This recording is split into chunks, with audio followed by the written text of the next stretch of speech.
주님의 은혜가 넘치길 소망합니다. 제가 주보에 잘못 기록해서 오늘 사복음서를 읽었습니다.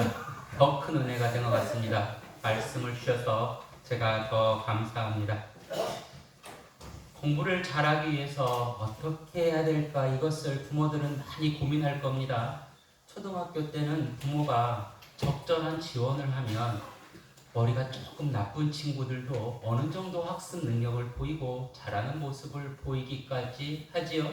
근데 중학교 되면 부모가 가르치려고 해도 애가 조금씩 이렇게 어긋나요.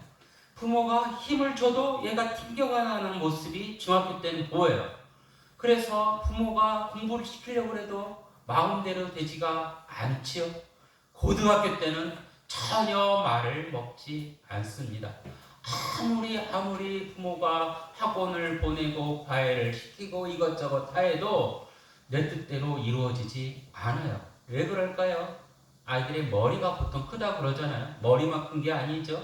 가슴도 크고요, 몸도 크고요, 다 커서 부모를 이길 수 있다, 이런 생각을 갖기도 합니다. 이런 말이 있잖아요. 말을 개울가에 끌고 갈 수는 있어도 물을 먹일 수는 없다. 서로 같은 마음을 가질 때 물도 마실 수 있고 공부도 잘하는 것이지, 서로 다른 마음을 가지고 있으면 아무것도 될 수가 없습니다.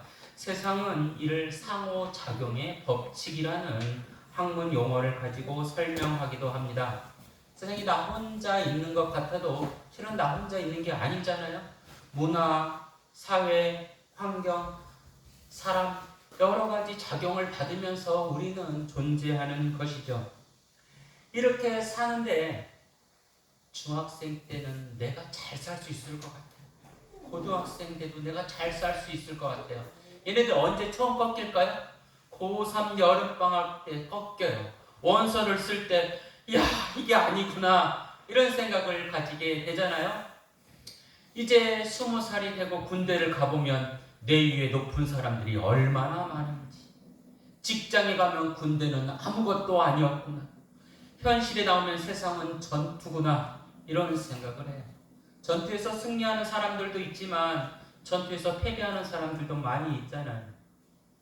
사람이 늘 승리하고 싶지만 세상의 벽은 높고 두터워서 실패를 자주 경험합니다. 그래서 어떤 사람들은 이런 생각을 가지기도 하죠. 나는 이 세상에서 승리할 수 없는 사람인가 보다. 나 혼자 있는 곳에 살고 싶다. 그래서 인기 있는 텔레비전 프로그램이 나는 자연인이다. 저도 그 프로그램을 보면서 나도 자연인이다 속에 들어가고 싶은 마음을 가질 때가 있습니다. 거기에 나오는 사람들을 보면 진짜 자연인 같진 않아요. 세상을 피해 자연으로 들어갔으면 아무리 출연 요구가 있다고 하더라도 나오지 말아야 하는데 그 사람들은 나와요. 그래서 진짜 자연이라고 볼 수가 없을 거예요. 그런데 나오지 않은 사람도 간혹 있겠죠. 그럼 그 사람들은 진짜 자연이냐? 세상과 끊고 살아갈 수가 있느냐? 차마 그렇다고 말할 수 없을 것입니다. 사람은 다 연결되어 있거든요. 우리 생명이 안에 피가 있고요, 장기가 있잖아요. 피와 장기를 따로따로 똑같이 구분해 놓는다고 해도 살아있는 존재라고 볼 수가 없어요. 피와 장기가 섞여 있어야, 한 곳에 있어야 살아있는 생명이지, 떨어져 있으면 살아있지 않습니다. 세상은요, 독립된 개체인 것처럼 사람은 보이지만 실은 독립된 개체라고 볼 수 없습니다. 우리는요, 자유롭게 살아야 되잖아요. 그러나 다른 사람에게 해를 끼치지는 말아야 합니다. 그래서 어떤 사람들은 세상은 마치 교향곡을 연주하는 교향악단과 같다, 이렇게 표현하기도 합니다. 옛날 모차르트 시대 때 교향악단의 멤버가 몇 명 정도 됐을까요? 검색해보니 약 3, 40명 정도 된다고 그러더라고요. 우리 강혁수는 잘 알겠지만 요즘 교향악단 100명 넘는 교향악단도 있지요. 예. 이렇게 많은 교향악단에서 바이올린은 바이올린의 소리를 내야 되고, 트럼펫은 트럼펫을 소리를 내야 되고, 북은 북의 소리를 내야 되는데, 이 바이올린이 오버의 소리가 좋다고 막 낑낑낑 하면서 오버의 소리를 내려고 그러면 어떻게 되겠어요? 이것이 자신은 바이올린 소리도 아니고 오보의 소리도 아니고 그 연주는 엉망이 될 것입니다. 바이올린은 바이올린의 소리를 내야 되는데 G자의 G에 따라서 그 소리를 내야 되는 것이죠. 우리는 우리의 모습, 우리의 소리를 내야 되는데 하늘 G자의 소리에 따라서 우리는 우리의 소리를 내야 되는 것이죠. 예수님은 이것을 하늘 뜻이라고 표현합니다. 하늘 뜻에 따라 살아야 되는데 우리는 우리 뜻에 사는 것이 문제라는 것이죠. 세상은 그렇게 창조되었습니다. 모두 자유롭게. 그러나 하나의 목적을 향해 나아가야 된다. 사람의 경계가 분명하잖아요. 아무리 배우자라고 할지라도 배우자가 같을 수는 없어요. 배우자는 달라요. 쌍둥이도 같이 태어났다고 해도 쌍둥이는 달라요. 남자와 여자의 경계가 분명히 있지요. 남자와 여자의 경계가 있다고 해서 혐오하거나 차별해서는 절대 안 되잖아요. 그 나름대로의 존재를 인정해 줄 때 우리는 상대로서 더 아름다운 존재가 되는 것이겠죠. 하나님이 땅을 탁 만들어 놓고 뭐라고 하셨어요? 내가 보기에도 참 아름답구나. 이렇게 말씀하셨어요. 하나님이 보시기에 아름다운 세상에 우리가 살고 있는 것이죠. 이 아름다운 세상을 유지하기 위해서 우리는 어떻게 살아가야 될까? 우리는 하늘의 뜻을 받들고 그 뜻을 이루며 살아가야 되는데 이 하늘의 뜻, 하늘이 세운 전제 조건이 무엇인가? 전제 조건은 하나님이 창조하신 세상에 귀하지 않은 생명은 단 하나도 없다라는 것이죠. 우리가 잡초라고 불리는 것 한번 생각해 보기를 원합니다. 이 잡초가 인간의 눈에는 정말 쓸모없는 것처럼 보이지만 하나님이 뭐라고 말씀하셨나요? 하나님이 보시기에 심히 아름답다. 제가 농사를 짓는 분 앞에서 번데기 앞에 주름 잡는 것 같겠지만 제가 인터넷 자료를 조금 찾아보았습니다. 잡초의 긍정적인 부분이 무엇인가 이해해 주시길 바랍니다. 잡초가 뭐가 좋을까요? 토양을 단단하게 잡아주고 바람에 의한 침식을 막아준다고 합니다. 그리고 이 잡초가 있음으로써 여러 곤충들에게 서식지를 제공한다고 그래요. 그래서 저기 옥매교회 목사님은 제초 작업을 할 때 일부러 풀을 조금 남겨둔대요. 왜 그러냐면 곤충들의 집을 다 없애면 안 되기 때문에 일부러 풀을 조금 남겨둔다고 합니다. 잡초가 죽으면 그것이 분해되어 또 토양에 영양분을 제공하고요. 잡초는 나물도 있고요. 약초도 있고요. 또 잡초는 요새는 야생초라고 해서 집을 아름답게 꾸미기도 하지요. 예. 그래서 잡초는 결국 사람에게 해로운 것 같지만 사람에게 해로운 것이 아니다. 농사 짓는 분은 아니겠지만 아무튼 인터넷에 그렇게 나옵니다. 아는 만큼 보인다라는 말이 있잖아요. 알면 소중하게 보여요.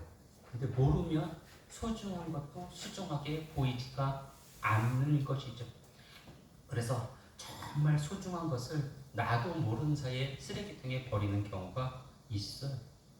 있을 때 잘해. 그런 말 들어보셨죠? 제가 금요일 날 목사님 아버님이 갑자기 소천하셨어요. 71세밖에 안 되셨는데 소천하셨는데 그 소천하신 곳에 다녀왔는데 있을 때 잘할 것. 다 그런 말씀 하시더라고요. 우리는 있을 때 잘해. 그 말을 지나고 나서 할 때가 많이 있는 것이죠. 우리의 시선이 예수님의 시선이 되었다면 있을 때 잘할 텐데 예수님의 시선이 아니라 우리의 시선으로 세상을 바라보니 정말 소중한 것을 소중한 것으로 깨닫지 못할 때가 있지요. 바울은 이렇게 얘기합니다. 그리스도의 장성한 분량에 이르도록 하여라.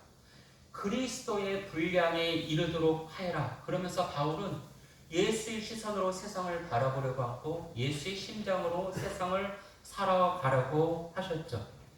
그래서 우리는 예수를 구세주로 받아들인 우리 역시 예수의 시선으로 예수의 심장으로 살아가야 되는 것이죠. 예수의 실상이 무엇인가요?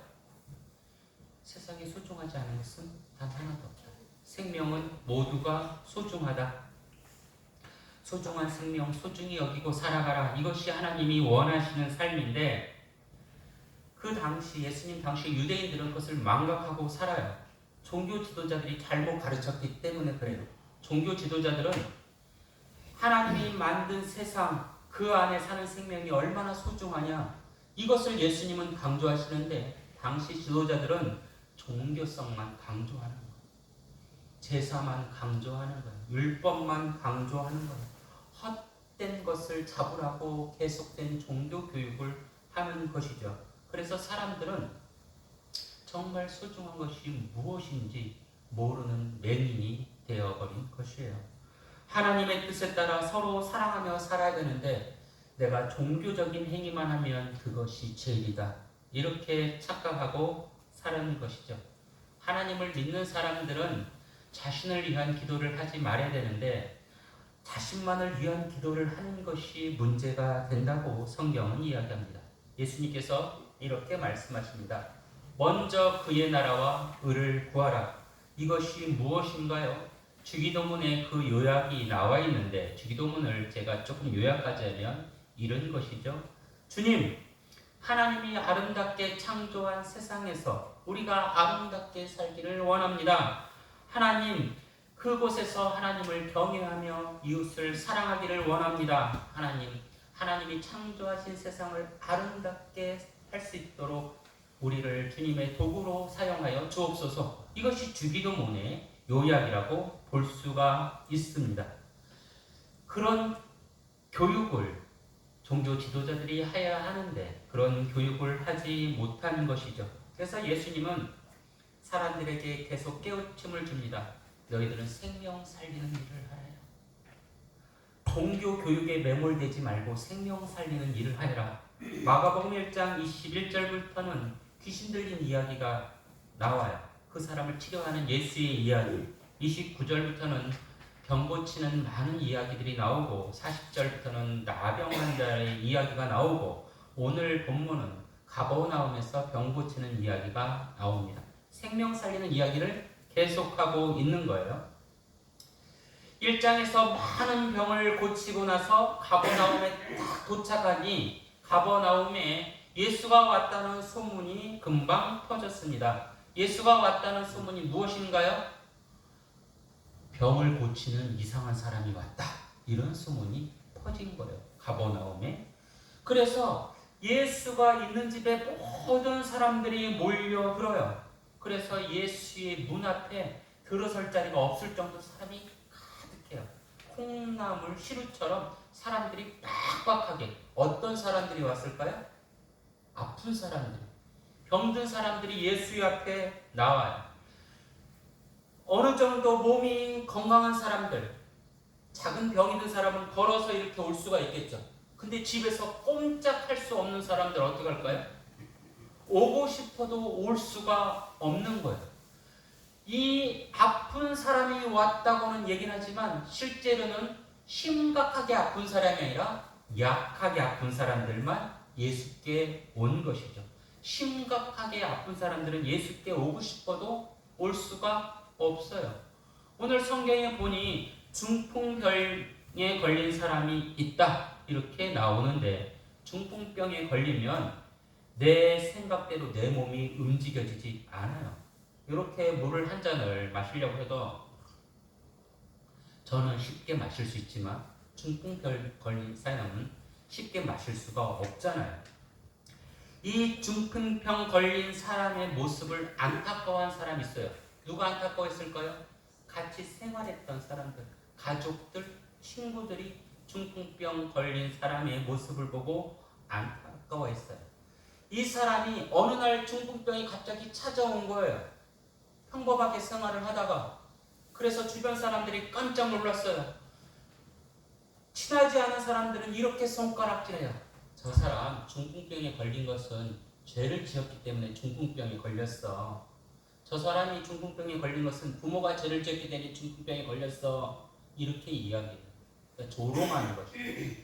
그러나 그를 사랑하는 사람들은 그가 중풍병에 걸린 이유가 중요한 게 아니라 그가 병에 걸려서 생활을 제대로 하지 못하고 있는 것, 그 자체만 안타까워하는 것. 사랑하면 안타까워하지만 사랑하지 않으면 잘못을 지적하려고 하는 것이죠. 이 사람들이 예수가 가버나움에 왔다는 소리를 듣고 내 사랑하는 중풍병 걸린 환자를 예수께 데려가고 싶은 거예요. 근데 걸어서 못 가잖아요. 그 사람들이 지혜를 모아요. 우리 이동형 침대를 만들자. 침상을 만들자. 그래서 군인들이 이렇게 그 수송하는 것처럼 이렇게 침대를 만들었어요. 성경에 어떻게 만들었는지는 기록되어 있지 않지만 이동이 편한 침대를 만들어서 중풍병 걸린 사람을 그곳에 누이고 4명이 이렇게 어깨에 메고 가는 거겠죠? 어깨에 메고 가요. 그 마음이 어떠할까요? 빨리 가자. 빨리 가자. 내 사랑하는 사람, 이 사람을 치료해야겠다고 빨리 가요. 가서 예수가 있는 그곳에 오니 인파가 너무 많은 거예요. 콩나물 시루처럼 인파가 너무 많은 거예요. 그 중에 어떤 한 사람이 이 침대를 메고 온 사람들에게 이렇게 이야기했을 거예요. 야! 우리도 예수를 만나기가 이렇게 힘든데 왜 저리 심한 사람을 데리고 왔느냐? 그냥 가라! 그냥 가는 것이 당신에게도 좋고 저 사람에게도 좋다. 괜히 저 사람마저 힘들게 하지 마라. 이렇게 말했을 거예요. 돌아갔을까요? 돌아갈 수가 없죠. 내 사랑하는 사람이 중풍병에 걸려 있기 때문에 그 사람들이 다시 모아서 지혜를 모읍니다. 그 지혜가 무엇인가요? 옥상에 올라가자. 옥상을 뜯어내자. 이 지혜예요. 그래서 이 침대를 메고 옥상에 올라가서 환자를 옆에 살며시 내려놓고 예수가 있을 장소를 생각하고 지붕을 뜯어요. 예수는 밑에 있고 위에서 지붕을 뜯는데 세게 뜯겠죠? 그러니까 천장에서 뭐가 떨어져요? 소리가 나면서 먼지가 툭툭툭툭 떨어지는 거예요. 예수가 치료하고 있는데 갑자기 천장에서 툭툭툭툭 소리 나면서 먼지가 떨어져요. 그러더니 이제 대강할 수 없잖아요. 세게 해야 뜯어지니까 쿵쿵 이제 작은 돌조각들이 떨어지는 거예요. 흙조각들이 떨어져요. 예수가 계속 쳐다보고 있을 수밖에 없어요. 이제 더 세게 쿵쿵쿵 하고 구멍을 탁 내요. 그리고 사람들의 얼굴이 보이기 시작하는 거예요. 치료받으러 온 사람, 예수의 제자들이 천장을 향해서 이렇게 소리 지릅니다. 야! 너네들 뭔 짓 하는 거야? 가만히 있어! 지금 뭐 하는 거야? 그렇게 핀잔을 주고 욕을 해도 지붕에 있는 사람들은 계속해서 쿵쿵쿵 하면서 뜯어내요. 흙먼지가 다 떨어져요. 큰 돌덩이들까지 다 떨어져요. 예수 앞에 떨어지고 사람들 앞에 떨어져요. 사람들이 그만하라니까! 그만하라니까! 소리쳐도 멈추질 않아요. 계속 구멍을 내요. 왜 그런가요? 그를 너무나 사랑하기 때문에, 그를 치료하기 때문에 욕먹는 것이 두렵지 않은 거예요. 사람들에게 핀잔받는 것이 두렵지 않은 거예요. 내 사랑하는 사람을 살리기 위해서는 욕먹는 것도 감수할 수 있는 거예요. 조롱받는 것도 감수할 수 있는 거예요. 결국 그 구멍이 커지고 그 중풍병자를 내릴 정도의 구멍이 커집니다. 그리고 내 귀퉁이에서 줄을 잡고 서서히 예수 앞에 천천히 내리는 것이죠. 예수가 그것을 보면서 나무라지 않아요. 그리고 서서히 내린 그 사람을 보고 이렇게 이야기해요. 작은 자야, 내 죄사함을 받았느니라. 중풍병 걸린 사람이 외형적으로 작았을까요? 작은지 큰지는 모르겠지만 단순히 키나 외모를 보고 작은 자라고 말하는 것은 아니고요. 영적인 표현이라고 할 수가 있는데요.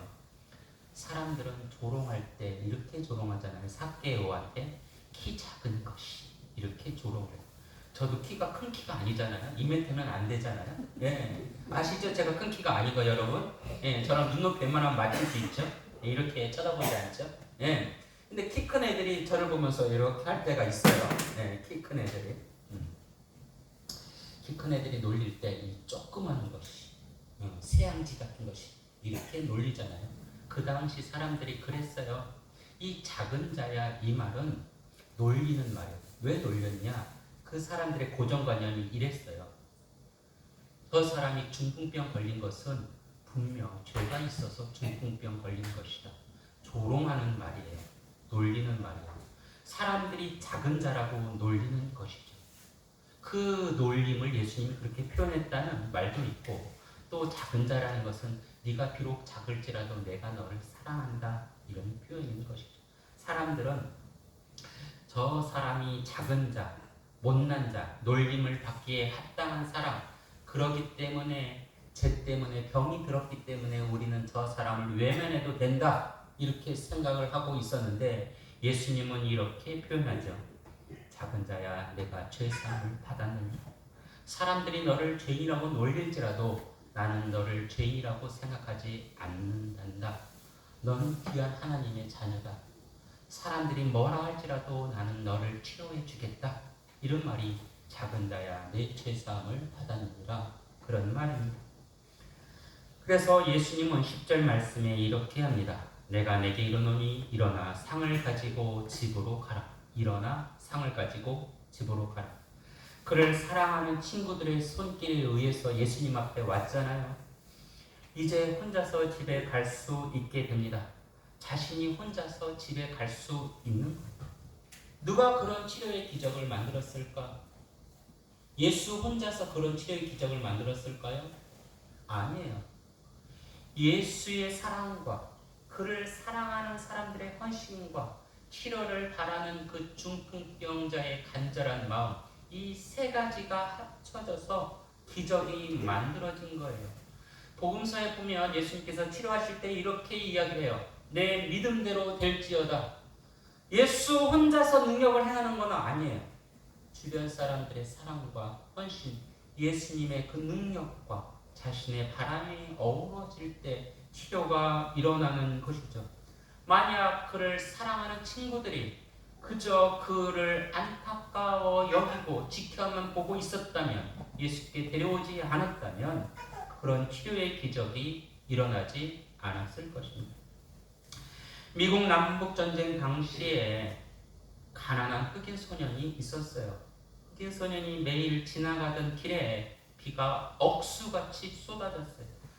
그 길이 비가 너무 많이 쏟아져서 그 길이 진흙 늪이 되어버리고 말았어요. 이 소년은 진흙 늪이 된 줄을 모르고 비 오는 그곳을 이렇게 걸어가다가 다리가 쑥 빠져요. 그리고 빠지네 좀 지네 하고 다음 한 발 더 내디고 한 발 더 내디고 한 발 더 내디고 어느 순간 쏙쏙쏙쏙 몸이 들어가는 거예요. 몸이 들어가는데 허리까지 들어가요. 허리까지 들어가면 사람이 움직일 수 있나요, 없나요? 없잖아요. 어느 순간에 막 이렇게 계속 이렇게 빠져 들어가는 거예요. 하고 있는 사이에 죽을 것 같은 거예요. 이 모습을 지나가던 어떤 사람이 보게 되었어요. 그리고 그 사람을 향해 손을 뻗었어요. 그 소년을 진흙에서 빼줬어요. 이것은 제가 지어낸 이야기가 아니라 미국의 흑인 교육의 아버지라고 불리는 부커티 워싱턴의 일화입니다. 이 사람이 이것을 어렸을 때 겪었대요. 그래서 나는 죽을 수밖에 없는 사람인데 지나가던 사람이 나에게 손을 뻗어줘서 내가 살았구나. 내 생명은 보너스의 삶이구나.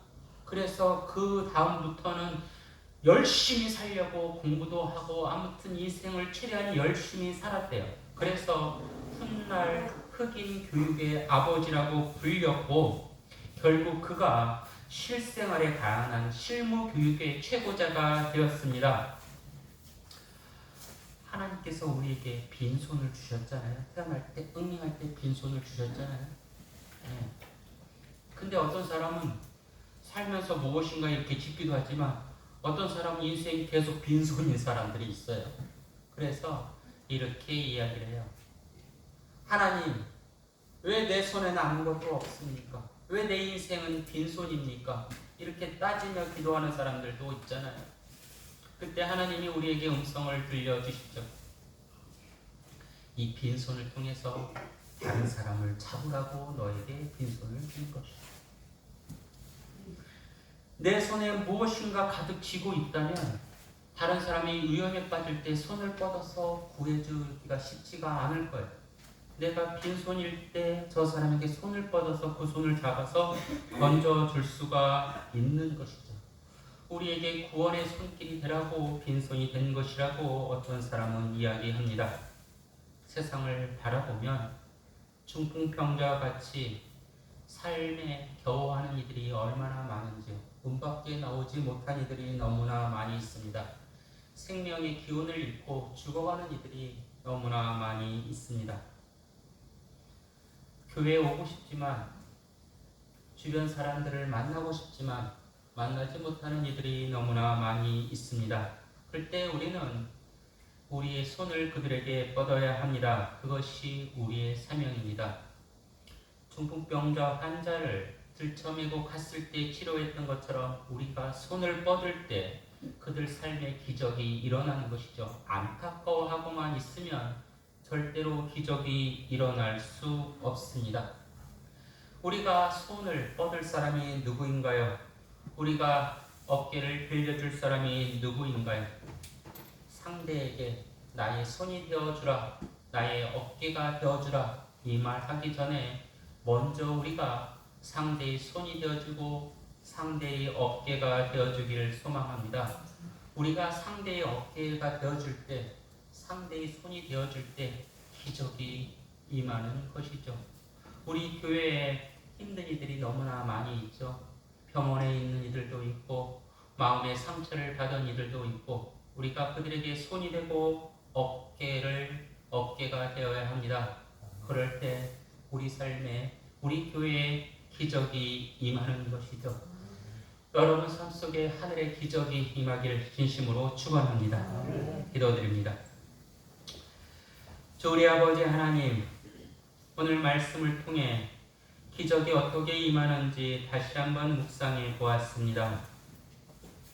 사랑하는 사람을 가만히 지켜보고 있을 때 기적이 임하는 것이 아니라 사랑하는 사람을 위해 우리가 손이 되고 어깨가 되고 발이 될 때 예수의 놀라운 치유의 기적이 임할 줄 믿습니다. 사랑하는 조성남 권사님 남편 되시는 이재석 성도님을 기억하여 주옵소서. 우리들의 힘을 모아 하나님께 간절히 기도하오니 치유의 기적을 보여주시옵소서. 건강한 모습으로 회복될 수 있도록 은혜를 허락하여 주옵소서.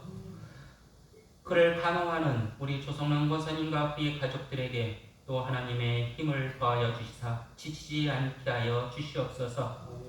교회에 속한 모든 이들, 지친 이들 서로가 서로를 바라볼 때 손이 되고 발이 되게 하여 주옵소서.